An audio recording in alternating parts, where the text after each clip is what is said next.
हाय सांग मैंने तो पुणी थे मुझे वीडियो करने आरंभ कर देइथिली। तो आज वीडियोर टॉपिक होउची एआई एडिटिंग उपरे। आपण माने देखुथिबे एआई माध्यम पिला माने निज फोटो को केते सुंदर सुंदर भाव एडिटिंग करछंती। आज गोटे टॉपिक इते इंटरेस्ट अछि ता पूर्व मो चैनल को सब्सक्राइब करने को जमा भी भूलिबेनी। तो सांग माने बे इंस्टाग्राम ओपन करिवे माने एआई रो एडिटिंग ता एबे पूरा माने ट्रेंडिंग रे अछि। तो आपण जहा को देखिबे से निज फोटो को एडिटिंग करी पोस्ट करथिबो किबा स्टोरी किबा स्टेटस देइथिबो। तो मु भी मध्य मो फोटो एवं स्टोरी स्टेटस देइथिली।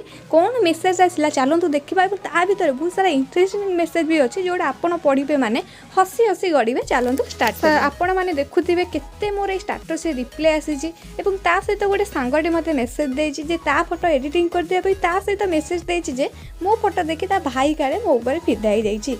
तो यही मेसेजटा देखी मो मन पूरा आकाश में उड़ूला। मुझे कौन रिप्लाई देवी निजे भी जापारे। तो आपण मैंने भी एआई माध्यम निज फोटो को एडिटिंग करूँ और सुंदर सुंदर बने निज स्टोरी स्टेटस दिंतु। तेज सांग मैंने आज वीडियो ये सैला रही। नमस्कार।